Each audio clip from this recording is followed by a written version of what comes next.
पाचव्या क्रिकेट कसोटीमध्ये ऑस्ट्रेलियाने 6 गडी राखून विजय मिळवलेला आहे। बॉर्डर गावस्कर कसोटी सध्या जी मालिका चालू होती त्याच्यातली ही अपडेट आहे। पाचव्या कसोटीसह ऑस्ट्रेलियाने मालिका सुद्धा 3-1 ने जिंकलेली आहे। 10 वर्षांनंतर बॉर्डर गावस्कर ट्रॉफीवरती ऑस्ट्रेलियाने ताबा मिळवलाय। 2016 पासून सलग 4 मालिका जिंकल्यानंतर पाचव्यांदा मात्र भारत या मालिकेत आता पराभूत झालेला आहे। पाचव्या कसोटीमध्ये भारताने फक्त 162 धावांचं आव्हान ठेवलं होतं आणि ऑस्ट्रेलियाने 4 गड्यांच्या मोबदल्यात ते आव्हान सहज पार केलं। प्रसिद्ध कृष्णाच्या 3 विकेट्समुळे या संपूर्ण कसोटीमध्ये थोडी चुरस निर्माण झाली होती। 3 बाद 58 वरून मात्र ऑस्ट्रेलियाने 162 धावांचं आव्हान नंतर सहज गाठलं। भारताने आज फक्त 16 धावांची भर घालून 4 विकेट्स गमावल्या।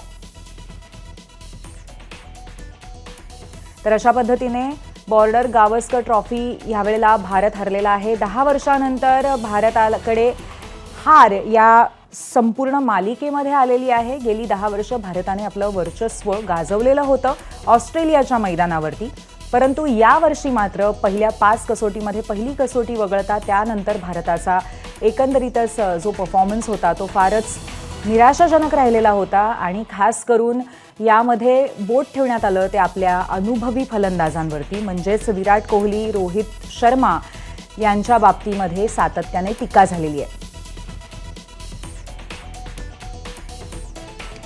भारताचा ऑस्ट्रेलिया दौरा लवकरात लवकर कसा विसरता येईल असाच विचार सर्व भारतीयांच्या मनात येत असेल।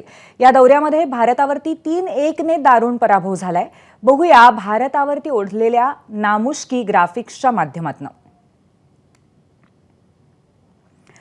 भारतावरती 10 वर्षांनंतर बॉर्डर गावस्कर ट्रॉफी गमावण्याची नामुष्की आली आहे। धावा होईनात म्हणून रोहित शर्मा संघाबाहेर राहण्याची वेळ सुद्धा आली। 5व्या कसोटीमध्ये रोहित शर्माला बाहेर बसवण्यात आलं होतं। 5व्या कसोटीमध्ये 10 पैकी 6 डावात 5 कसोटीच्या 10 पैकी 6 डावात भारत 200च्या आत गारद झाला। 10 पैकी 6 वेळा संधी मिळत नसल्यामुळे अश्विनकडनं निवृत्तीची घोषणा जाहीर झाली। 5 कसोटीच्या 10 डावात भारतीयांकडनं फक्त 4 शतकं झाली आहेत। विराट, रोहित हे फलंदाज आणि अष्टपैलू रवींद्र जडेजा हे साफ निष्प्रभ ठरलेले आहेत। 1 शतक सोडलं तर विराटच्या 8 डावांमध्ये फक्त 90 धावा झाल्या। कर्णधार रोहित शर्माच्या 5 डावांमध्ये केवळ 31 धावा झालेल्या आहेत। तर रवींद्र जडेजाच्या 3 मॅचेसमध्ये फक्त 8 विकेट्स। या दारुण पराभवामुळे वर्ल्ड टेस्ट चॅम्पियनशिपची फायनल गाठण्यातही भारताला अपयश आलेलं आहे। त्यामुळे आता साऊथ आफ्रिका आणि ऑस्ट्रेलिया अशी फायनल होईल।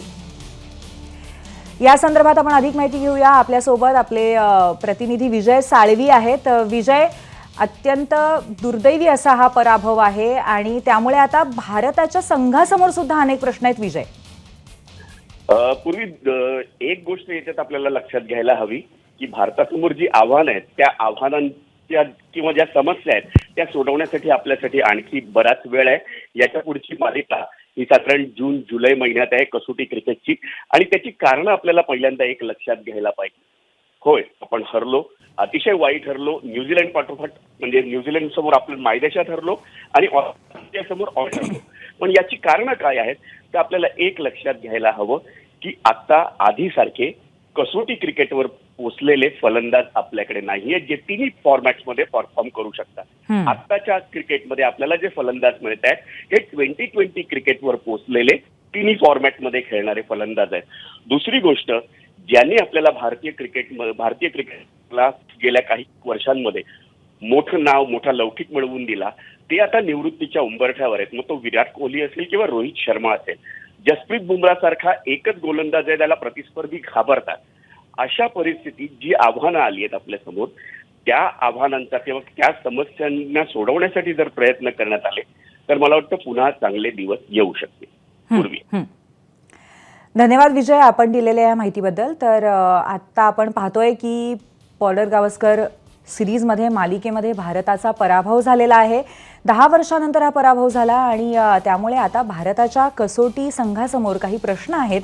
पण पुढची कसोटी मालिका अजून बऱ्याच अवधीने होणार आहे. त्यामुळे दरम्यानच्या काळामध्ये आता कोच गौतम गंभीर आणि त्याचबरोबर जी समिती आहे त्यांच्या एकंदरीत निवड समितीच्या निर्णयांवरती बरंच काही अवलंबून असेल. आणि त्याचबरोबर विजय यांनी सांगितल्याप्रमाणे 2020 वरती पोचलेले अनेक खेळाडू सध्या संघात असल्यामुळे आता त्या संदर्भामध्ये भारत काय निर्णय घेतोय पाहणं महत्त्वाचं असेल. दरम्यान 5 महिन्यानंतर टीम इंडिया कशी असेल हे माहीत नाही असं म्हटलेलं आहे प्रशिक्षक गौतम गंभीर यांनी. गौतम गंभीरचं हे पराभवानंतर मोठं वक्तव्य आहे. टीममधल्या बदलांबद्दल आत्ताच बोलणं कठीण आहे असंही गौतम गंभीरने सांगितलं. कसोटी खेळणाऱ्या सर्वांनी देशांतर्गत क्रिकेटही खेळलं पाहिजे अशा पद्धतीची टिप्पणीही त्यांनी केली आहे.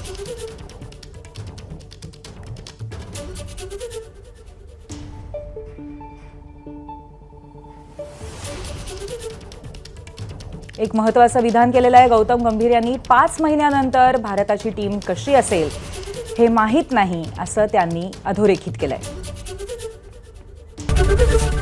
एबीपी माझा, उघडा डोळे बघा नीट.